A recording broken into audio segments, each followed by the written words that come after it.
Gracias, Padre, por este tiempo que nos estás regalando y una oportunidad más de estar reunidos aquí en tu nombre, Señor, para estudiar y conocer tu palabra, no haciéndonos maestros uno del otro, sino compartiendo los unos con los otros la información y todo lo que tú nos vas revelando en nuestras vidas, a modo de poder ser buenos discípulos, Señor, tuyos y poder ayudarnos a caminar a todos en el Evangelio. Asimismo, hoy te pedimos por los que han de ver este estudio, por los que tienen a sus familiares en casa para que los guarde, Señor, por los que tienen familiares incrédulos también para que les ayude, Señor, a que les abras los ojos, pues nuestro anhelo siempre será que estén en el conocimiento de nuestro Señor Jesucristo, en el conocimiento de tu palabra, porque nuestra esperanza es tenerlos en ese tiempo venidero que ya se acerca, donde tú nos resucitarás en el día postrero para vida eterna, Señor. Agradecemos este tiempo, ponemos en tus manos a todos los que estén, todas nuestras cargas de oración, hoy las vertimos aquí delante de ti. Te pedimos que tu Espíritu Santo nos dé esa paz y esa calma para poder escucharte y hablar en tu nombre. Lo pedimos en el nombre de Jesús. Amén. Bueno, pues ya iniciamos nuevamente aquí con el estudio y gracias a Dios por un día más, por un tiempo más de estar aquí compartiendo. Y bueno, pues vamos a iniciar esta transmisión con nuestro devocional acostumbrado. Adelante, hermana Leti. Gracias, bendiciones. Bueno, anteriormente vimos que Jesús le dice a Nicodemo que para ver el reino de Dios era necesario que naciera de nuevo. Entonces, en esta ocasión vamos a ver qué es el nuevo nacimiento que Jesús le hablaba a Nicodemo. En ese entonces, Nicodemo no entendió lo que Jesús realmente le estaba diciendo. Él pensó que Jesús le estaba hablando del nacimiento en la carne. Sin embargo, le hablaba de un nacimiento espiritual, ya que a través de este nacimiento es la forma como el hombre vuelve a tener esa relación, esa comunión con Dios. Así como en el principio Adán y Eva podían conversar con Dios porque había pureza en su alma, porque ellos desconocían del mal y por lo mismo sus espíritus eran libres de toda maldad, eran libres del pecado. Pero nuestro Padre eterno, que es misericordioso, planeó cómo restablecer esa relación con toda la humanidad y fue como Jesús vino a morir al mundo para rescatar lo que se había perdido. En Lucas 19, versículos 9 y 10, vemos un pasaje donde Jesús visita a Zaqueo, que me imagino que era un cobrador de impuestos. Entonces, Zaqueo, pues se había aprovechado de su función, ¿no? Del poder que tenía en ese entonces. Entonces, Jesús le habla y le hace ver eso, ¿no? Que pues está haciendo mal. Entonces, Zaqueo, pues se arrepiente, eso es muy importante, se arrepiente y hasta le dice a Jesús que le va a devolver lo que a las personas lo cuadriplicado. ¿Por qué? Porque hubo realmente ese arrepentimiento en él. Entonces Jesús le dijo, hoy ha venido la salvación a esta casa por cuanto él también es hijo de Abraham.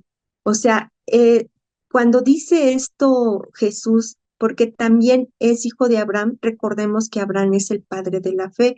Entonces, Zaqueo tiene ese don ya de la fe, recibe el don de la fe por parte del Espíritu Santo. Eso ya lo vimos nosotros cuando toqué en el devocional la fe y también cuando toqué lo del arrepentimiento, que es un don que nos da el Espíritu Santo.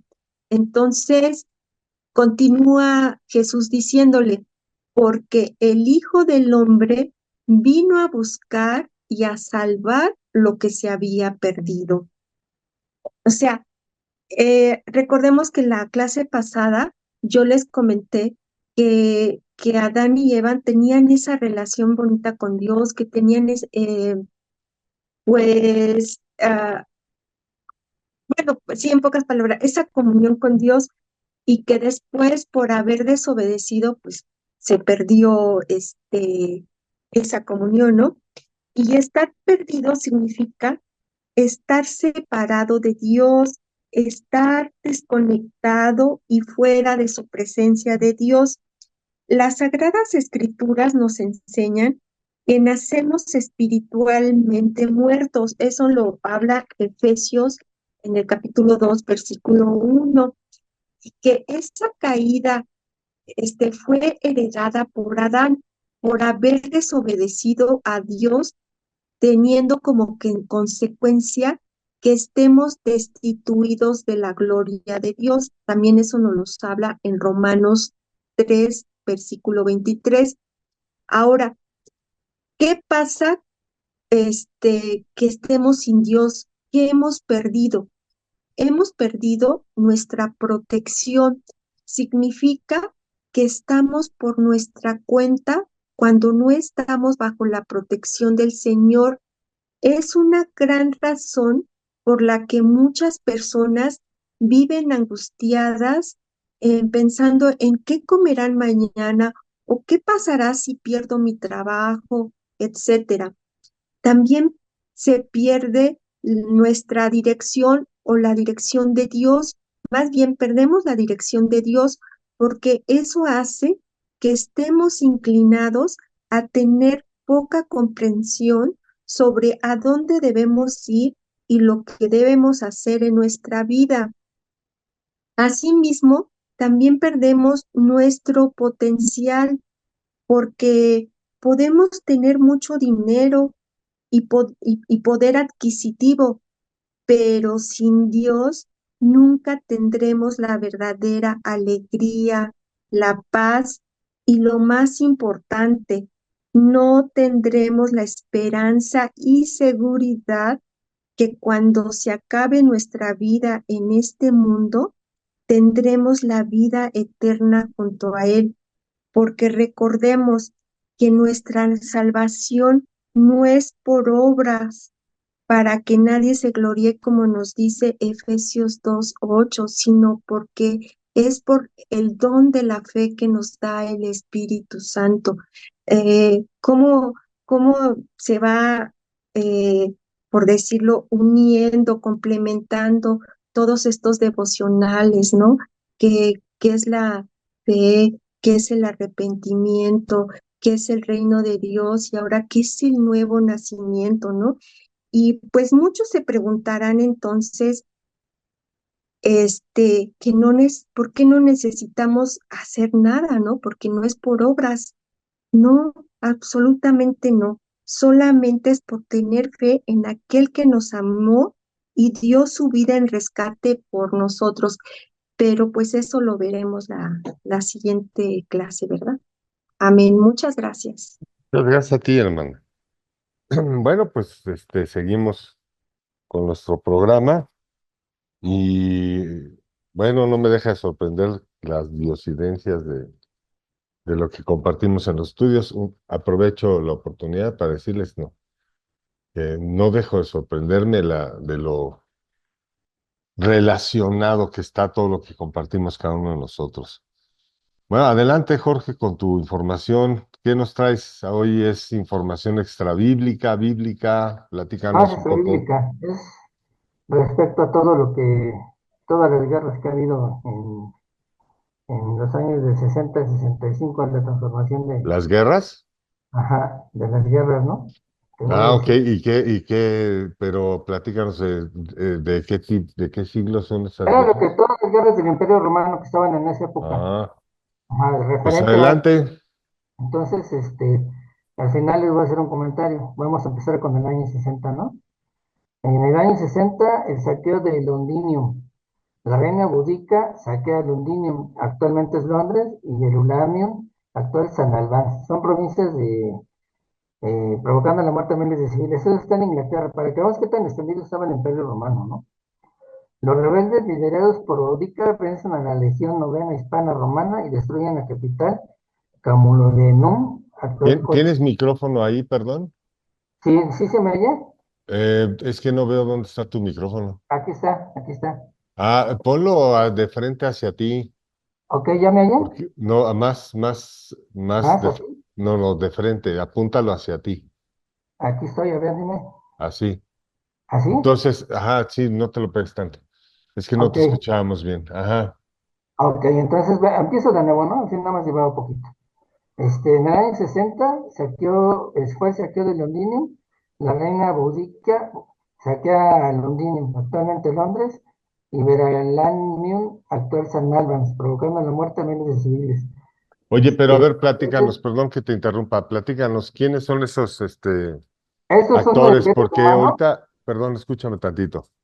Sí. Es que ahorita que lo estás, leyendo, me pierdo un poquito ahí entre saber quién es quién. Mejor cuéntanoslos, porque, se me complica entender quiénes estaban luchando contra quién. O Los sea, romanos estaban ajá, conquistando el reino de Inglaterra, estaban hasta allá arriba. O sea, son los ajá, principales ya estaban en acontecimientos de los Europa, años 60. bajando, más bien ya habían cruzado el charquito para llegar a Inglaterra. Sí, sí, sí, sí. Ok, Y bueno, todo esto son al final voy a hacer el comentario no respecto a importa, esto, no importa, síguenos platicando. Yo te de estoy, lo que se sucedió llevando. en toda esa época, ¿no? También los rebeldes, liderados por Ludica, que eran los que estaban en Inglaterra, vencen a la Legión Novena Hispano-Romana y destruyen la capital como Ludium, actual O Colchester. sea, Inglaterra tenía rebeldes ahí. Perdón, no te oigo. Inglaterra tenía rebeldes dentro de su territorio. Tenían una reina que era la de Boudica. Era Ajá, una, pero habían rebeldes ahí que fueron los que expulsaron a los romanos. sí, es correcto, eran los que A ver, estaban. entonces, dentro del reino de Inglaterra está el reinado, digámoslo así. Hay unos rebeldes, los romanos se quieren meter y los rebeldes les dicen, ¿saben qué? Aquí nada más los rebeldes podemos, no necesitamos más. Y expulsan a los romanos. Pero sigue la reina boudica de los Icenos, Ujú. unifica a muchas tribus ahí en Inglaterra, a las tribus celtas británicas para rebelarse contra todos los romanos. O sea, era una reina que unificó al reino de Inglaterra para, para defenderse de los romanos, ¿no? Eso fue Ok. lo que pasó en el año 60. O sea, y al Luego, defenderse de los romanos, acaba unificando a todo el reino. ajá, Ok, qué luego bueno. César y Léntulo son nombrados cónsules del Imperio Romano. Ujú. En el año 60 se inician las cartas paulinas. Es la fecha en que Pablo de Tarso escribe sus cartas. Este, la conquista de esta de que te digo de la reina Budicia de los romanos a Inglaterra duró desde el año 43 hasta el 84. Mm. La conquista e invasión romana de Britania fue el proceso militar por el que los romanos lograron el control y dominio de Britania. En Una aquel entonces pregunta. era Britania. ¿Eso pudo haber retrasado la audiencia de Pablo con el César? No, porque eran diferentes regiones. Ok, Era, era por regiones, estaba muy alejado de César porque César estaba en Roma. ok, está bien. Previamente Julio César había invadido Britania en el año 54. Bueno, eso fue lo que pasó en el 60. En el 61, en la batalla de Wating Street, los romanos obtienen una victoria decisiva contra Boudica, la batalla de Wating Street. Esa ya fue la batalla, ahí vencieron ya la reina esta de Boudica Ujú. para terminar con esa, ¿no? Ok. Turpiliano y Peto Turpiliano son nombrados cónsules del Imperio Romano. Entonces, el Imperio Romano, ahorita voy a decir, escúchame, ahorita le digo por qué todo esto, ¿no? Sí. Rebelión de los Cicenos tiene lugar la rebelión de los Cicenos liderados por la reina británica Boudica contra el Imperio Romano. Se conquista Britania. La conquista o invasión romana de Britania fue el proceso militar por el que los romanos lograron el control y el dominio de Britania. Perdón, eso lo repetí. Nace el político y escritor romano Plinio, el joven. Es muy famoso ese político de Plinio en época de Roma. ¿Qué más? Muere la reina Burica, el líder de Britania. Luego vamos al 62, ahí vienen acontecimientos ya, terremotos de Pompeya, un terremoto daña la ciudad de Pompeya, situada a las pies del volcán Vesubio. La mayoría de los habitantes huyen presos del pánico. 2 décadas más tarde, una erupción sepultará Pompeya con todos sus habitantes. Mario y Afinio Mario y Afinio son nombrados cónsules del primer imperio romano. Muere el apóstol de Jesús de Nazaret, Santiago. Eso es bien importante en el año 62. Muere el poeta satírico romano Percio. Luego en el año 63 hay un terremoto en Crimea, tiene lugar un terremoto en la península de Crimea y destruye la ciudad de Panticapea. Patria se retira de la guerra. Ahorita les explico. Patria es la región donde está toda la parte de Asia, Turquía, todo eso le llamaban Patria. Es todo ese tipo de ahí donde estaban, era muy, muy grande. La región romana décima termina, abandona Hispania y se traslada a Carnuntum en Panonia. Eso ya está más arriba para Inglaterra. El romano Ceneo de Inicio, Corbolón recupera el mando tras el desastre de la batalla de Randela. Invade Armenia y vence a Triares, a quien aceptará el dominio romano. Regulo y Rufo son nombrados cónsules del Imperio Romano, el romano Vespasiano haciendo el cargo de gobernador de África. En el 63 también muere Marcos el Evangelista. Luego también muere Claudia, la única hija de Nerón, y Corbolón era el capitán que estaba a cargo de toda la guerra ahí en esa área de Armenia y todo eso, todo lo que está arriba en Asia, Turquía, todo eso. Y ahora responde responsable de toda Capadocia, Galacia y Siria. Recibió el Maus Imperium o mando supremo de la guerra. Debe regresar a Armenia para rescatar y restaurar los estándares de religiones bajo el mando de Peto y las misiones romanas en el general de la región. Esa información, hermanos, que les estoy dando de las guerras, de todo esto, pues bueno, no tiene que ver no tiene que ver, pero sí tiene que ver bastante con la información bíblica, porque si nos damos cuenta, cuando la estatua de Nabucodonosor, el Imperio Romano es uno de los últimos, que ya viene el que sigue, y toda esa época en los años 60, o sea, bueno, toda la época de Jesús, que se va y todo eso, es de pura guerra, de cómo el Imperio Romano estaba conquistando todos los lugares de Europa, de Asia, de todo eso. Entonces, es por eso es muy importante en la vida, porque se nombra en la estatua de Nabucodonosor. Ajá. Pero son los reinos, son los reinos de oro, plata, A bronce. ver si te entiendo bien, ahí lo que estamos viendo, por lo que estoy escuchando, pues estamos viendo ya cómo va la caída del Imperio Romano, Ajá, porque trata de entrar a un lugar, trata de entrar a Inglaterra, no puede. Y entonces vemos ya que su tendencia de conquistadores empieza a ser debilitada, ¿no? Creo yo que es ajá, lo que estás señalando al referirnos al libro de Daniel. exacto. Sí, de cómo va, de cómo florece, nace, se desarrolla impresionantemente y cómo finalmente, pues muere, ¿no? O sea, con el libro de Daniel, que finalmente, bueno, al final nos lleva al libro del Apocalipsis, ¿no? O sea, Sí, y va teniendo pero, congruencia con que, bueno, ahí lo que sería la sugerencia para la próxima sesión fuera ajá, que ya teniendo este contexto histórico, nos lo relacionaras con el contexto bíblico de Daniel, sí, haciendo referencia exactamente cuáles fueron las profecías que se cumplieron y que están manifestadas en la historia de estos episodios que nos estás compartiendo, sí, sí, ¿no? voy enfocado a eso, ¿no? Finalmente, voy a ver si puedo investigar para ponerles el mapa, para que, Sí, te sugiero ahí te voy a compartir la serie de Daniel, del Pastor César. Son ujú, 64 conferencias, ujú, dentro de lo cual, bueno, parte de ellas va dando un desglose sistemático de toda la revelación y de cómo se van cumpliendo estas profecías, aunado con la investigación, lo que tú puedas, lo que tú vayas estudiando, ¿no? sí. Sí, aquí lo importante era ver cómo el Imperio Romano creció, nació, se desarrolló y fue, dices, bueno, pues ¿por qué tanta guerra, no? Porque, pues, porque eran muy poderosos, o sea, a lo que voy es el poder del hombre de quererse hacer dueño del mundo, ¿no? De querer ser, pues sí, dueño del mundo, porque de qué otra manera le podemos llamar. En esa época conquistaron todo lo que es Asia Central, Europa, África del Norte, toda Arabia, todo el oriente, ¿no? Y el occidente de Europa. Entonces se hicieron una mancha muy importante para, para llegar a lograr quienes fueron los romanos, ¿no? Finalmente, que es el Bueno, lo que imperio que... ves es un síntoma, todo eso empezó ahí en Babilonia.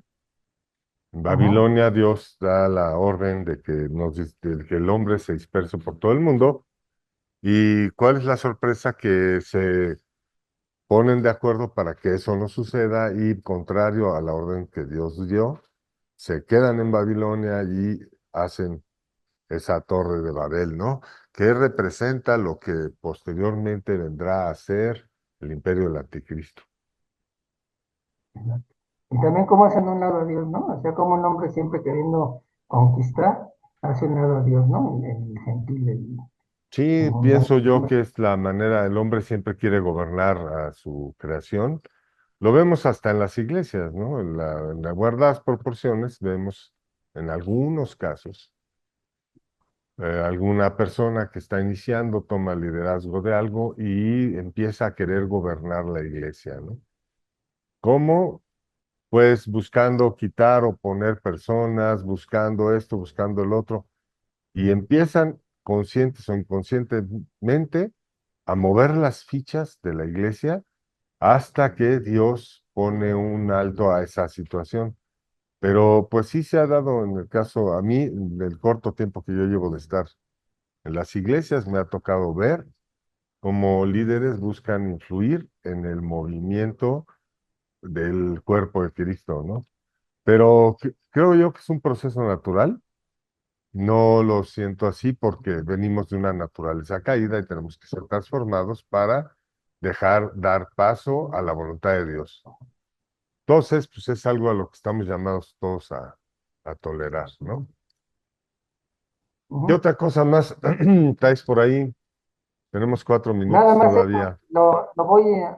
lo voy a continuar con la desobediencia del hombre, del afán del hombre de gobernar, de ser siempre el principal, de ser un lado a Dios, y cómo viene, cómo siempre el hombre, bueno, lo vemos ahorita, ¿no? Ahorita pues, supuestamente estamos en paz porque no estamos en guerra, pero antes se la vivían en guerra, los imperios conquistando y conquistando y conquistando, y muerte, muerte, muerte, muerte, todo por expandirse, ¿no? Por ser obviamente que eso les representaba economía, les representaba liderazgo, les daba poder, les daba pues todo, ¿no? O sea, de querer ser ellos los que fueran los que gobernaban el mundo, ¿no? Qué tan grande, cuánta gente moría, cuánta gente tenían a su disposición, y pues cómo finalmente Roma siempre ha estado en la historia, ¿no?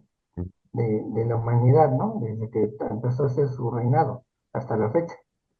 Y bueno, pues si eso lo quieres llevar microscópicamente, llévalo a las familias, en donde el padre quiere gobernar la casa y no deja gobernar a Dios, en donde la mujer quiere gobernar al esposo, digamos, ¿no? Y no deja gobernar a Dios. Y así eso se puede transmitir y puede caer en los hijos, gobernando o al padre o a la madre. Y vemos constantemente que hay una situación en nuestra naturaleza donde queremos gobernar, como bien lo dices. Pues sabes que nos da mucho gusto ahí que tocaras este tema y nos agradaría que nos los fueras ampliando en los tuyos subsecuentes. ¿Te parece bien? Sí, sí, claro que sí. Bueno, pues vamos a dar paso a lo que sigue del estudio antes de Ok. que pasemos al corte. Y bueno, en nuestro estudio anterior estábamos hablando de lo que es de la situación de la que Dios nos está rescatando. Dios, sabiendo que la caída es por un hombre, sabe que todos estamos destituidos de la gloria de Dios, estamos destituidos de su presencia, pero hay algo adicional. Estamos muertos en nuestros delitos, porque estableció desde antes de los tiempos que la paga que la paga del pecado sea la muerte. Entonces, al estar expuestos nosotros a una condición donde somos llamados a conocer del bien y del mal, pues consecuentemente pecaremos, consecuentemente iremos caminando hacia la muerte. Pero también Dios nos revela cómo a través de su Hijo Jesucristo, Él hace una obra a medio de la cual nosotros seamos cambiados en esa naturaleza de pecado y tengamos la posibilidad de accesar a su presencia, la presencia de Dios. Y bueno, qué irónico, ¿no? Que haya caído el hombre diciendo, bueno, que no morirás, sino que serás como Dios, conociendo el bien y el mal. Pero qué irónico que la paga de conocer el mal, lo que es el mal, sea la muerte. Vamos a ir a un corte y ahorita que regresemos, continuamos con el estudio, donde nos vamos a situar todavía en la carta de Efesios. Pero vamos a ver algo importante que demuestra por qué somos nosotros capaces de accesar y somos perdonados de esa naturaleza de pecado. Ok, entonces, nuestro estudio anterior estábamos comentando que estuvimos viendo la naturaleza de pecado de la que Dios nos sacó, que es impactante, ¿no? Cómo desconocer esto pues nos hace vivir en la vida. Recuerden ustedes cuando no conocían esta situación de la palabra de Dios, pues realmente estábamos viviendo una vida y de alguna u otra manera sabíamos que nuestro fin era de muerte. Pero la palabra de Dios nos dice que en los postreros días, o sea, unos resucitarán para vida eterna y otros para condenación eterna. Entonces, bueno, pues ojalá la vida ahí acabara, ¿no? Ojalá hubiéramos ido caminando hacia la muerte y pues ahí hubiera quedado todo, pero no, no es así.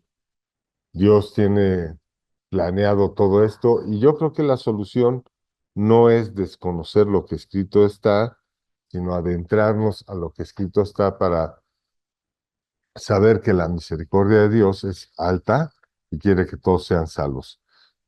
Ahora, la pregunta que vamos a contestar aquí es el planteamiento que hace el apóstol Pablo en la carta de Efesios en el versículo 10. Si gustan acompañarnos, por favor. Y lo voy a leer.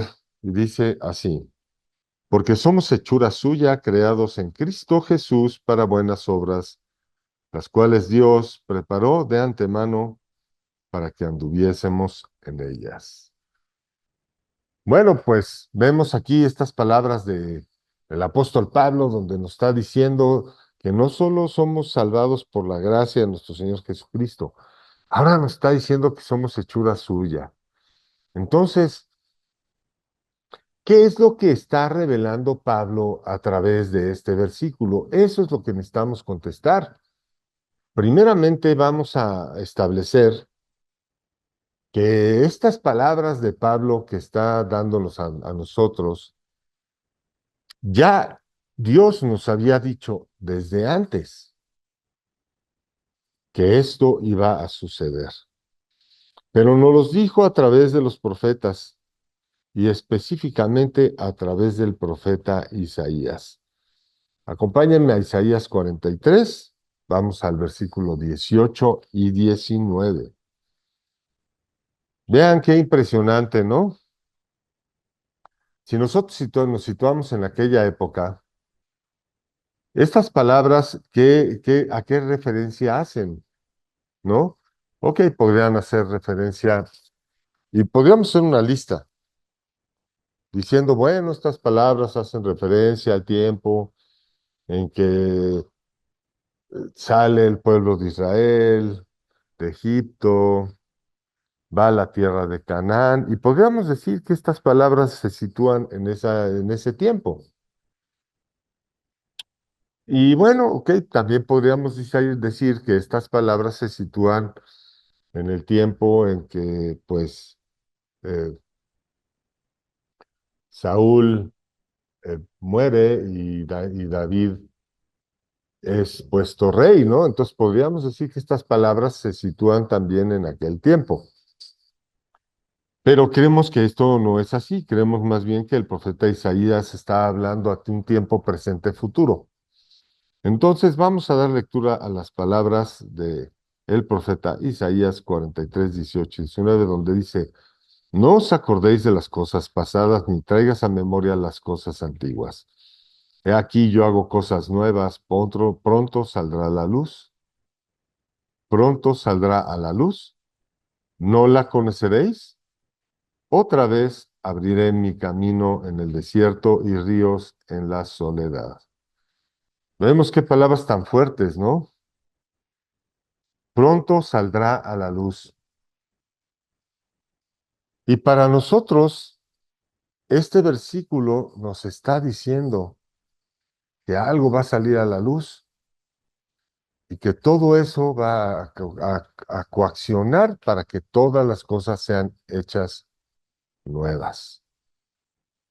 Y para contrastar esto de que está hablando nuestro Señor Jesucristo, no entrando nosotros ahorita a un estudio profundo de Isaías, porque no es el caso, sino de ahí quiero que pasemos al capítulo de Juan, al versículo 3, donde, por eso les decía yo al principio que cómo me impresiona que los estudios se correlacionen, ¿no? Porque si observan esto, si observan el devocional contra lo que yo voy a compartir, pues está totalmente relacionado. Entonces vamos a Juan capítulo 3, versículo 1 al 5. Y dice así, había un hombre de los fariseos que se llamaba Nicodemo, un principal entre los judíos. Este vino a Jesús de noche y le dijo, Rabbi, sabemos que has venido de Dios como maestro, porque nadie puede hacer estas señales que tú haces si no está Dios con él. Respondió Jesús y le dijo, de cierto te digo, que el que no naciere de nuevo no puede ver el reino de Dios. Nicodemo le dijo, ¿cómo puede un hombre nacer siendo viejo? ¿Puede acaso entrar por segunda vez en el vientre de su madre y nacer? Respondió Jesús, de cierto te digo, que el que no naciere de agua y de espíritu no puede entrar en el reino de Dios. Lo que es nacido de la carne, carne es, y lo que es nacido del espíritu, espíritu es. Entonces vemos que a nuestro Señor Jesucristo, que está anticipando y está diciendo lo que va a hacer la gracia. Entonces, complementando todo esto, para recordarles a ustedes, la palabra gracia es la palabra charis, el griego, que dice la influencia divina en el corazón y su reflejo en la vida, pero vemos que Pablo nos está llevando y Jesús nos está llevando más lejos. Jesús nos está diciendo que no solo vamos a tener esa influencia en nuestro corazón, que no solo que no solo la vamos a ver reflejada en nuestras vidas, sino que también está diciendo que seremos nacidos de nuevo. Y a lo cual Pablo nos explica en el libro de Efesios 2 que por recibir la gracia y por recibir a nuestro Señor Jesucristo, somos hechura suya, creados en Cristo Jesús, pero Jesús nos está haciendo hechura suya y nos está creando Dios en Cristo Jesús por una buena razón, para hacer buenas obras, y unas obras que Dios ya preparó de antemano para que anduviésemos en ellas. Entonces yo creo que aquí llegamos a un punto donde podemos ya decir que nadie se ha engañado, ¿no? Aquí específicamente, Cristo nos está revelando, el Espíritu Santo nos está revelando que tenemos una condición y que para entrar al reino de los cielos no podemos entrar en la carne, tenemos que entrar en el Espíritu. Entonces, si no naciéramos de nuevo, no podemos ver el reino de Dios. ¿Y qué es lo que tenemos que aspirar en nuestras vidas? Pues ya tenemos a Cristo, ya empezó a coaccionar el Espíritu Santo en nosotros. Bueno, entonces tenemos que esperar esa obra de transformación porque solo en el Espíritu veremos el reino de los cielos. Esa fe que tú tienes, vamos a hoy a querer apelar y espero que todos ustedes me ayuden. Vamos a entender que la fe que tenemos de los que nos están escuchando, pues la pregunta es, quizá algunos de los que nos están escuchando practican algún tipo de situación, están en una religión católica, están en una religión que tiene prácticas de obras, ¿no? Y busca a través de las obras congraciarse con Dios. Pero quiero decirles a ustedes que tenemos ahí, estamos caminando en un hielo delgado. ¿Qué es un hielo delgado? Pues si Dios nos está revelando a nosotros que a través del sacrificio y el haber entregado Él a su Hijo Jesucristo a la cruz, Él nos está dando la salvación y luego paralelamente nosotros no recibimos a Cristo, no recibimos ese regalo de la salvación que Dios nos da. ¿Qué estamos intrínsecamente, pregunto yo, ¿no? ¿Qué estamos intrínsecamente diciéndole a Dios? Y es lo que yo quiero que se pongan a pensar.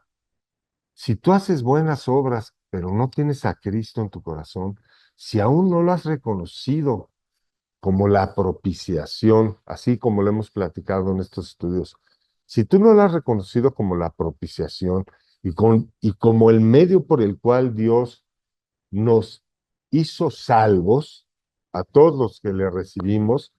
Entonces, mi pregunta aquí a contestar es, ¿en serio crees tú que tus buenas obras son más excelsas o mayores que el sacrificio que hizo Jesús en la cruz? O dicho de otra manera, ¿en serio tú crees que tus buenas obras son mayores que el sacrificio, que la obra que hizo Dios con nuestro Señor Jesucristo en la cruz? Porque vamos a entender, Dios hizo una obra de salvación con nuestro Señor Jesucristo en la cruz. Dicho eso, entonces, ¿crees que hay algo más que pueda ser mejor que eso?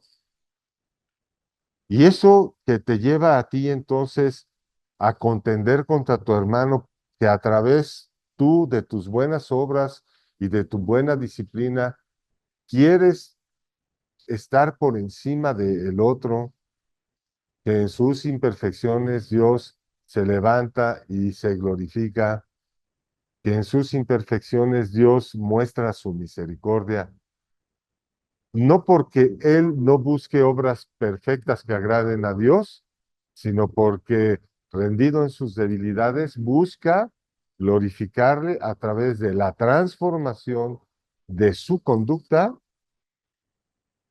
por medio de su influencia en su corazón.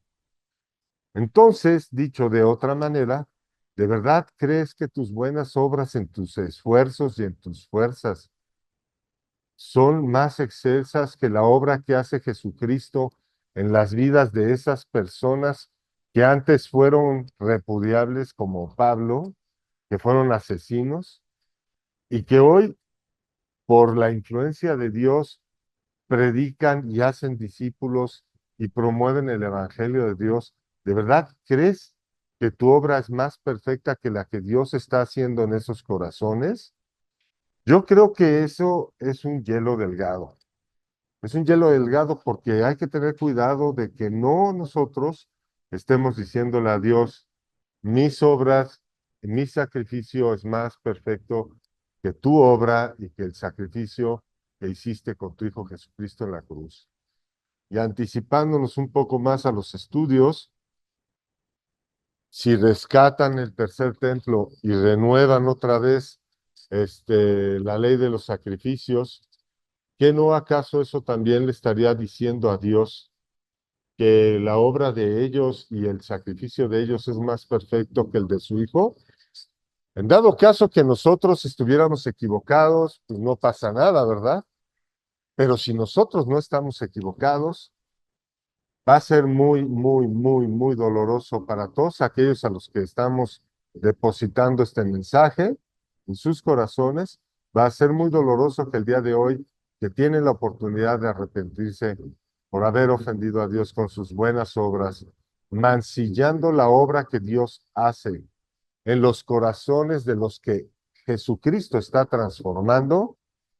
Yo hoy les hacemos el llamado para que entren en ese estado de arrepentimiento, no lleguen a los pies de Dios y a los pies de Cristo y sean avergonzados porque ustedes buscaron hacer obras más excelsas que la obra de la influencia de nuestro Señor Jesucristo en los corazones de aquellos que en su pasado y en su viejo hombre fueron débiles, lastimaron, pero que hoy en Cristo, a través de su influencia, se levantan para mostrar todo el poder de Dios en la capacidad de transformarnos y hacernos nacer de nuevo.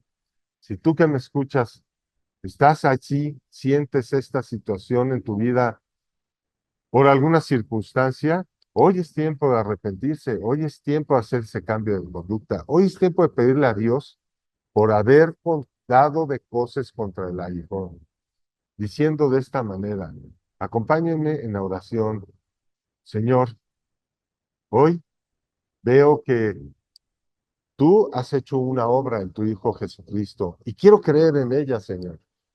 Quiero creer que tú vas a ser nacido de nuevo a todos los que te han recibido, que esa obra de transformación, como dice tu palabra, quien la comenzó, la verá y la terminará.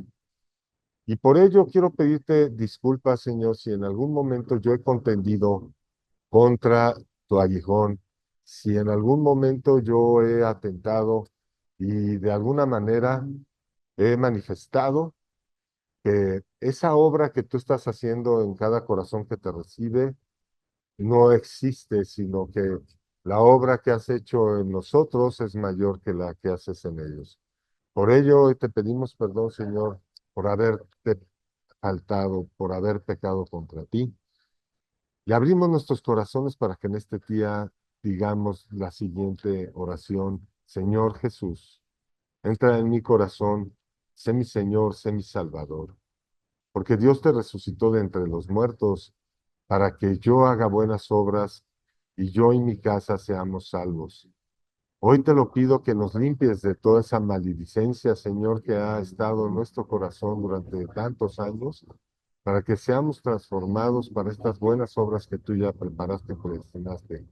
Te lo pedimos, Padre, en el poderoso nombre de Cristo Jesús. Amén. Bueno, pues hemos llegado al final del estudio.